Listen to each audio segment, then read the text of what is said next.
Obviously disappointed in the outcome. Really proud of a bunch of guys that were put in some spots to go battle, and they did battle. But ultimately, certainly not good enough when you don't come away with a win. But with that, I'll take any questions. First of all, how disappointing to lose, Mike, in a game like this, and he was really starting to play very well for you guys. Yeah, disappointed to lose Mike. He was playing well. Mary Kay, he was playing physical. I thought his athleticism showed up a few times. So we'll see what the MRI says, but disappointed for him for sure. You only played DTR one possession. Was that planned, or did you change your mind during the game? No, that was really I wanted to get him in there and then make my decision based on how the game was going. How would you, before you see it, just judge how Bailey handled everything? Yeah, obviously made a poor decision there in the interception that turned into 6 points for them. I thought he bounced back for the most part and made some good throws. Obviously have to learn from all these games, learn from all these reps. Kevin, are you, in some ways, ready to just close the door on this 3-14 season and move forward? Ask me that tomorrow morning, Mary Kay. I think I'll do some reflecting tomorrow morning, but for now, kind of just thinking about that game. Kevin, And I will answer it tomorrow.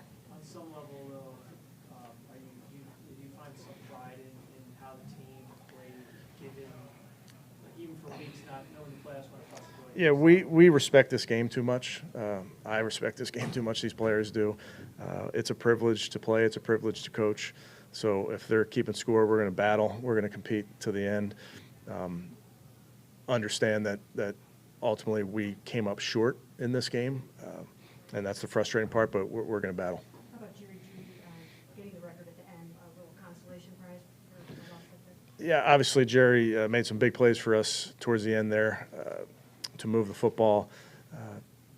I thought his getting that record is indicative of his play this season. Really, he deserved it.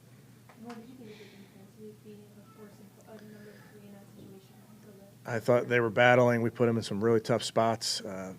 Didn't do a great job in the teams units a couple times there where they got the ball in plus territory. We had turnover on downs. They got the ball in plus territory. So did not put them in some advantageous field positions, but I thought they battled. Kevin, you had Brian McLeod out there. That's a game you just kind of is that what you kind of want to do? Yeah, I was hoping that'd be in a win that we could be able to do something like that, but just want to recognize Rodney. I think you guys know how this team feels about him. Talked about how I feel about him. He's going to be – his leadership will be missed. His play will be missed. He played really good football for us, but an incredible career. I think he's got big things coming up as well. And I know we've asked you already about Joel Bitonio, but how much do you hope that Joel comes back again and fights with you guys? Yeah, those are the type of conversations we'll have, and certainly I respect Joel and his decisions. He's playing at an extremely high level. I mean, he played every play. He's going to probably go down and have the most plays in the NFL this year, which is no small feat when you play in the middle of an offense. Myles wanted to maybe add to the sack total a little bit and make sure he was going to get the title. Came close a couple of times, but obviously wasn't able to do that. Yeah, obviously, as you guys know, Lamar is a very difficult quarterback to sack, but Myles battled, played the run, was chasing him, but battled. Speaking of that, do you think you guys did a pretty good job on Lamar, who only completed half his passes and 200 some? I think when you're going up against a player of his caliber, you have to try to limit him, try and slow him down. There's certainly some plays that he made, especially on third down. I thought escaping and making a few plays to get the ball down the field, it's a challenge because it's a challenge when he's making the throws from the pocket, and it's a challenge when you have to defend for the duration of the down with his ability to move. Did you see Bailey get more comfortable throughout the game and just being able to find guys for open passes and everything? Yeah, I thought he settled in there a little bit. I thought, first play of the game, made a really nice throw. It was a good read, exactly what he's supposed to do. So there were some moments, but all of these moments he has to learn from. Yeah, I mean, he told us during the week that both of us were going to play at some point in time. He didn't know exactly when it was going to happen. Obviously, there was a string there where we were moving the ball really well. We were playing well as an offense, so I'm sure he didn't want to mess up the rhythm. But yeah, he was honest with both of us that both of us were going to play, and that he didn't know how the game was obviously going to go, and that he was just going to go, you know, off his decision or whenever or however he thought. Did it take you a half to feel comfortable? It seemed like you got more rhythm, comfort in the second half. Yeah, I mean, you know, you think about it, I haven't played meaningful football in a year to this day. You know, last year at Week 18. You know, it's not an excuse. Like you said, I think, you know, the first interception, that's terrible. I mean, that's bad ball. You know, it's something that you look at and you just kind of, you know, why did you make that decision? It's, you know, it's Tampa. Why are you throwing to a cloud corner? I mean, I was first day of rookie minicamp, and Bill Belichick told me that. Never do that, and I did it, and it's just terrible ball. After that, you know, settled in. I think, you know, all as the offense as a whole settled in. We started moving the ball well. Kind of shot ourselves in the foot again, and then the last interception there is just, you know, miscommunication that, you know, just can't happen, and obviously, you know, just part of football. You're going to be a restricted free agent. So do you have plans? Would you like to tender from the Browns? What do you think is going to happen? Yeah, I mean, I love to be here. You know, personally, I don't know if there's anything set in stone. I mean, maybe my agent does, but I don't. You know, I like to say that I can be a starter in this league, but, you know, you kind of look back at this game, there's decisions that can't be made in order for me to be a starter. You know, 2 turnovers can't happen. If I want to be a starter in this league, that can't happen. As simple as that. I'd love to be here. I love to play here. You know, I've made great relationships here. I believe I can win games here like I have in the past. So just got to look back at this game, get with Coach Stefanski, and learn from it. Have you been asked about Jerry Judy getting the record yet? I have not. Oh. He got it? He got the record. Well, that's with one the positive. 2 catches on the final drive. Perfect. Did you guys know that that was a thing heading into the final drive, and were you making a concerted effort to make sure that you did it? I mean, I don't know if we were just like, hey, let's get Judy the ball just for the record. He's a very dynamic football player, obviously. So getting the ball in his hands is always, you know, a positive for us. You know, we threw the little flat to him, and he got 30 yards off of it. So always getting the ball in his hands where he can make, you know, yards after the catch is, you know, something that he's best at. So I think going into that last drive, we just wanted to get something going, and getting the ball into his hands was, you know, a main priority, obviously, because he can do it. And he really kind of put himself on the NFL map this year as sort of an elite Mhm. #1 type of receiver. Did you see that throughout practice and in these past few games? 100%. I think he's a #1 for every team in this league. He's one of the best receivers throughout the entire league, and I think he's shown that the last, 10, 11 weeks that, you know, to finish the season. And, you know, just his work ethic off the field, I think, is what impresses me the most. He's always asking us questions, quarterback room, of how he can run the route better or what we're seeing so he can get into that spot or that zone so he can get the ball. And then, obviously, whenever it's a man, and I think that's a mismatch no matter who's covering him. So he did a phenomenal job, and I'm sure carrying over into the future he's going to keep doing it.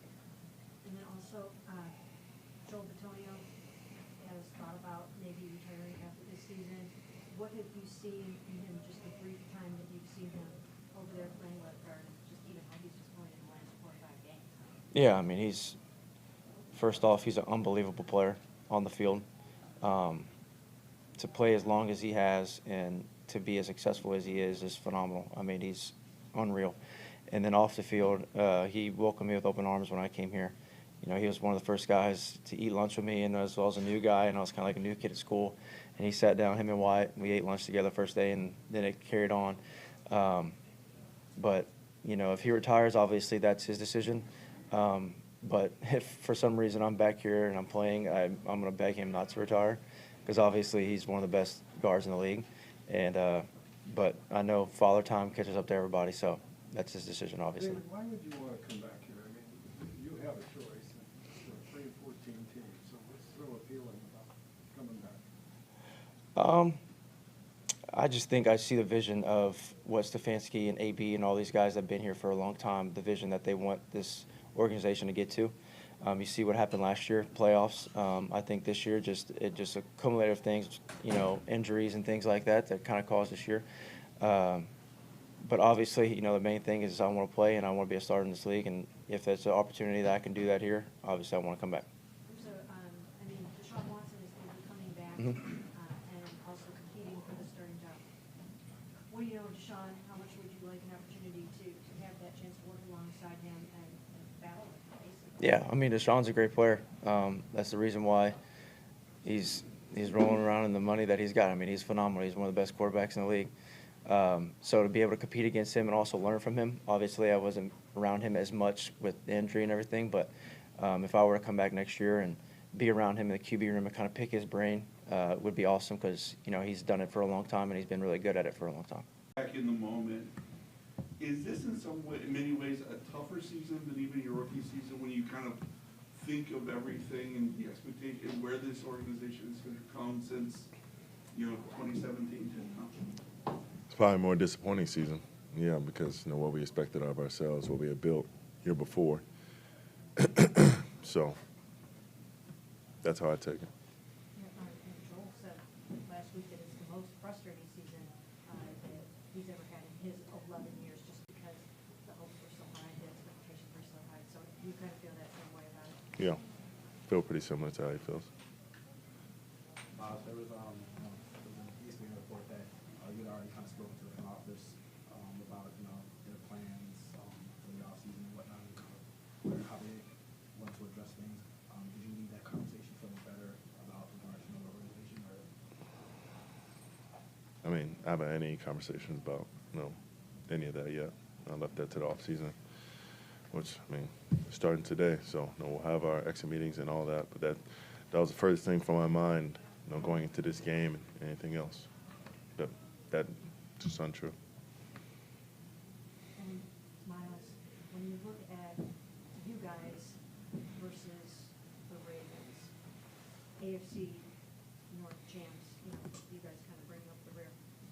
Do you feel like, you guys have a skeleton crew up there today, of course, but do you feel like you're that far away from them, or that you can close the gap next season? I feel like we can be better next season. The way you played tonight with that skeleton crew, I mean, there were multiple times where there were 5 or 6 first or second year players out there with you. Does that give you more confidence about what this, you know, how quick you guys can turn things around because of the way they performed against the Ravens? You guys did against the, you know, one of the best teams in the division. Those young guys specifically. Yeah, I mean, it's a lot of young talent, and you know, look forward to seeing how they develop and being a part of that. So, you know, it's definitely hope for the future. We just have to continue to add on to that. You seem, I don't know, you seem more somber than I, you know, than I've even seen after most other losses. I mean, how are you feeling, like, really down right now about this whole season? We lost. The season's over. I don't expect to be happy. You shouldn't expect me to be happy either. No, you just seem, you know, like really tense. A little bit tough on it. Are you looking forward, how much are you looking forward to having the conversation that you want to have in front of? It's just a conversation. Can't say I'm looking forward or not looking forward to it. That's just what's, you know, next for us, you know, as players, as organization. And we all have exit meetings, and we all got to talk about, you know, what's the future will hold. Outside of those conversations, what's next for you specifically, you know, in terms of recovery from this season and then sort of, you know, refocusing and getting ready for, you know, for the next season and, you know, next stage of, you know, of your career? I mean, definitely got some recovering to do. You know, it was a tough game. Yeah, I feel like mentally I was not ready to go, but you know, my legs were killing me going into it, and you know, it was tough to deal with, and you know, just, you know, got to use this time that we now have to get back, you know, feeling right, and then, you know, continue to improve.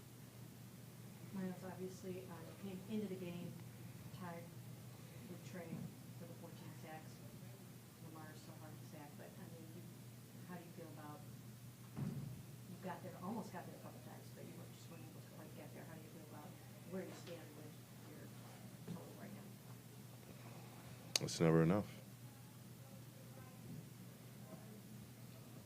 Myles, when you said that this season was the most disappointing one since you rookie year, was it just because the expectations were high and you didn't meet them?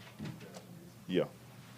I mean, the standards have been set from the year before, so the hopes and expectations were, you know, hinging on that.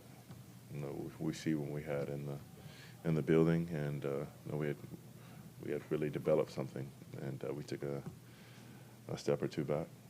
Myles, do you feel like, I know you're gonna have these conversations, but even sort of like Joel mentioned, he needs like to chill out for a while before he actually makes any kind of decision. Do you feel like that is what it's gonna be like for you, that you're gonna have to decompress from the season, make sure your body feels good, process everything that you talk to those guys about before you make any decisions about anything? I think that's the best way to you know, decide with anything, and make sure you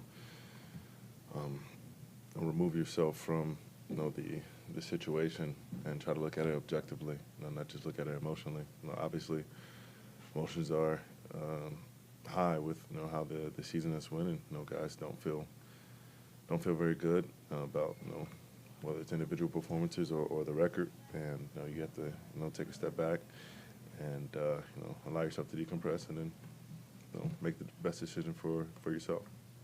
Is it safe to say that an extension, potential extension this offseason with him, John, those conversations that you have with the higher